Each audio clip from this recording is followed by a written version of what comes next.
वैसे तो हम ये देखते हैं कि कई जगहों पर ये जो पसमानदा इलाके जिनको कहें या जहाँ पर कोई रेगुलेशन नहीं होती तो वहाँ पर तो पेट्रोल मिल रहा होता है। शेरशाह की साइड पर मैंने एक आध जगह पर बोर्ड भी लगा हुआ देखा कि जी ईरानी पेट्रोल दस्तयाब है और वो ड्रमों में या किस तरीके से वो मिल रहा होता है। ये शाह फैसल कॉलोनी में जो कि ज़ाहिर है कि एयरपोर्ट के करीब भी है और शारा फैसल के करीब भी है, यहाँ पर मिनी पेट्रोल पंप, ये क्या टर्म है मिनी पेट्रोल पंप? ये किस तरीके से ये कायम हुआ था? क्या ये एविडेंट था? वाज इट वर्किंग लाइक का नॉर्मल पेट्रोल पंप के जहाँ नोजल्स के जरिए पेट्रोल भरा जाता है, या फिर कोई और इसका सेटअप था?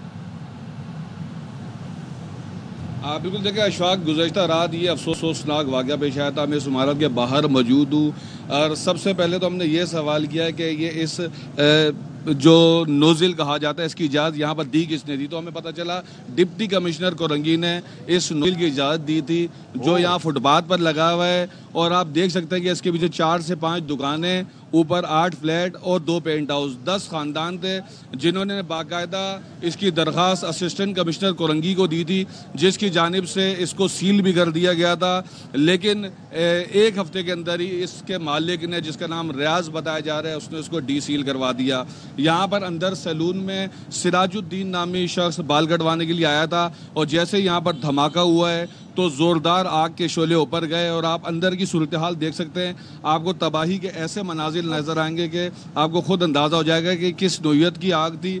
और रेस्क्यू 1112 के फौरी रिस्पांस की वजह से ये आग बहुत जल्द बुझा दी गई है। वो सैलून है जहाँ पर यहाँ सिराज बैठा हुआ था और इनका यही कहना है कि उसने निकलने की कोशिश की लेकिन ना निकल सका। यहाँ पर ये दिखा सके 9 मोटरसाइकिलें यहाँ पर जली हुई हैं, एक कीमती जान चली गई। और इस पूरे साहने की जिम्मेदारी किस पर आयद होती है, हमें सिर्फ ये देखना है, क्योंकि एक कॉमन सेंस की बात है कि बेसिक सवाल ये है, क्या इस तरह का जिस तरीके से ये यहाँ पर ये लगा हुआ था, आप भी देखेंगे तो आपकी नज़र में भी आएगा कि ये ऐसा क्यों है? ये तो सवाल सबके जहनों में जन्म देता है क्योंकि ये एक नॉर्मल चीज़ नहीं है। तो इसकी इजाज़त मिलना या इसको यहाँ पर लगाना देना और इस तरीके से इतनी तबाही होना, फायर सेफ्टी के मेजर्स ना होना, ज़ाहिर है यहाँ पर टैंकर आते होंगे जो आके इसमें पेट्रोल डाल के जाते हों, वो भी एक सेफ्टी हैजर्ड है। ये किस तरीके से कितने अरसे से रहा था? ये अगर गैर कानूनी था तो इतने अरसे से ऑपरेट कैसे कर रहा था?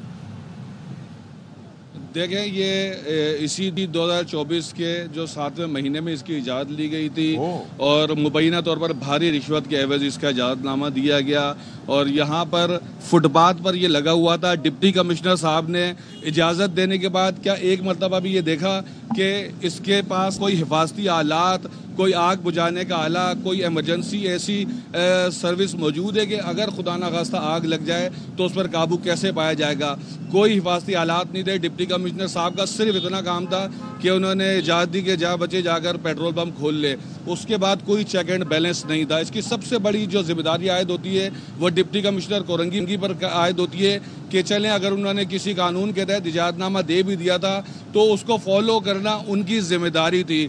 अवाम की जानो माल की जो हिफाजत की जिम्मेदारी जहाँ पर और चीज़ है कि is that the only one? Nazir Shah, क्या इस इलाके में ये वाहिद इस नौयत का या कराची में वाहिद इस नौयत का डिस्पेंसर कहें या नोजल कहें या जिसका जो यहाँ पर खुला है? क्योंकि इसके लिए तो वैसे ड्रमों में बेचना है समथिंग एल्स, लेकिन बाकी कहीं पर अगर पेट्रोल पंप बनते हुए देखा हो तो नीचे खुदाई होकर बाकायदा वो स्टील के या किसी इस तरह के टैंक्स बनाए जाते हैं जिसके अंदर बहुत अमाउंट में पेट्रोल आ सकता है। मैं इस पर आपको SHO का मौक़िफ़ देने की कोशिश करूंगा। मुझे पता चला है कि यहाँ पर तकरीबन 4 से 5 मजीद ऐसे यूनिट्स मौजूद हैं।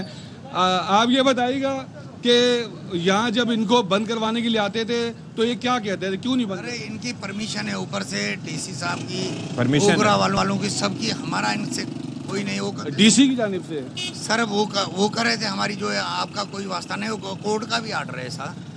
बिल्कुल, देखिए ये SHO है यहाँ के, ये कहना है कि जब हम यहाँ पर आते थे तो इनका ये कहना था कि ये DC की परमिशन है, आपका यहाँ कोई काम नहीं है। नहीं नज़ीर शाह, उन्होंने कहा कि DC की परमिशन है, फिर साथ ही साथ ओगरा की भी परमिशन है, यानी कि ऑयल एंड गैस रेगुलेटरी जो अथॉरिटी है, कहा जा रहा है, वो ये कहते हैं कि ओगरा जाने, DC जाने, स्टेट जाने, आपका यहाँ क्या काम जो आप इसको बंद करवाने के लिए आते हो? एक बात बताएं नज़ीर, इतना बड़ा वाकया हो गया और DC की परमिशन की यहाँ पर जिक्र हो रहा है, DC साहब का क्या मौक़िफ़ है? किसी ने उनसे जानने की कोशिश की कि भाई देखिए कैसे हमारे अलाउ को हुआ? कल रात से ना यहाँ मेयर कराची नजर आए, ना डीसी नजर आए, ना असिस्टेंट कमिश्नर नजर आए, लेकिन हमारे को हर मौके पर हर जगह दाद रसी करने के लिए जब गवर्नर सिंध कामरान टिसोरी पहुंचते वो जरूर हमारे को नजर आए, जिन्होंने इस पूरे वाक़े की तफसीलात भी तलब की है। वज़ीर आला सिंध मुराद अली शाह की जानिब से सख्त इसका नोटिस लिया गया है और कहा गया है कि गैर कानूनी जो पेट्रोल इस तरह के यूनिट्स बने होते हैं उनके खिलाफ कार्रवाई की जाए। लेकिन इस शाह फैसल में अगर ये 4-5 हैं तो आप ये ना समझे कि कराची के सिर्फ 4-5 हैं, सैकड़ों की तादाद से कराची के हर इलाके में आपको कहीं ना कहीं नजर आएंगे। ज़्यादातर ये मज़ाफ़ाती इलाकों की जानिब आपको नजर आएंगे, शहर में कम होते हैं। लेकिन आप ये सोचें यहाँ जो मैं खड़ा हूँ रोड क्रॉस करके सामने एयरपोर्ट का इलाका है और काफ़ी गुंजान आबाद ये इलाका है। ऊपर रिहायशी इमारत 10 फैमिलियाँ रहती थी, उनकी जान की कीमत इस एक यूनिट को देकर किस सूरत में लगाई गई, उनकी दरखास्त पर क्यों नजरसानी नहीं की गई, मैं ये क्यों इसको मुकम्मल सील करके खत्म नहीं किया गया। नज़ीर शाह, मैं ये अर्ज कर रहा था कि ये बेसिकली जो नोटिस लिए गए हैं, गवर्नर साहब तो जाहिर है कि सूबे के उस तरीके से सरबराह हैं, लेकिन वज़ीर आला साहब होते हैं जो कि एग्जीक्यूटिव हैं, जिनके पास इख्तियार है, तो सब नोटिस ले रहे हैं, सारा कुछ कर रहे हैं, लेकिन डीसी साहब से कुछ नहीं पूछा जा रहा है कि उन्होंने ऐसा क्यों किया।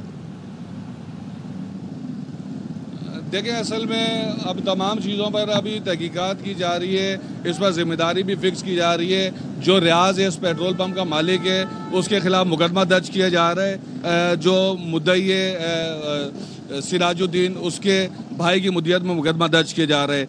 एक और आपको चीज़ अपडेट करता चलूँ, आप यहाँ इमारत के अंदर थोड़ा सा अगर ये कैमरामैन दिखा सके, अंदर से इमारत मुकम्मल तौर पर मखदूज हो चुकी है, क्रैक पड़ गए हैं। इसका मतलब ये है कि अब ये नाकाबिले इस्तेमाल है। यहाँ पर अगर कोई भी शहरी रहने के लिए आता है तो उसको अब मजीद खतरा है। तो इस एक यूनिट की वजह से न सिर्फ एक जान गई। जी बिल्कुल, हम ये मंजर देख रहे हैं। नज़ीर, थैंक यू सो मच। और जाहिर है डीसी का नाम अभी सामने आया है, तो अब उनसे जब पूछा जाएगा कि ये आपके नाम से कहा जा रहा है कि अलाउ किया गया था, और एक मेरी आवाम से भी अपील है और हम भी कोशिश करेंगे कि इस प्लेटफॉर्म से आपको आगाह करें कि एक जो कानूनी पेट्रोल पंप होता है उसकी शक्ल क्या होती है।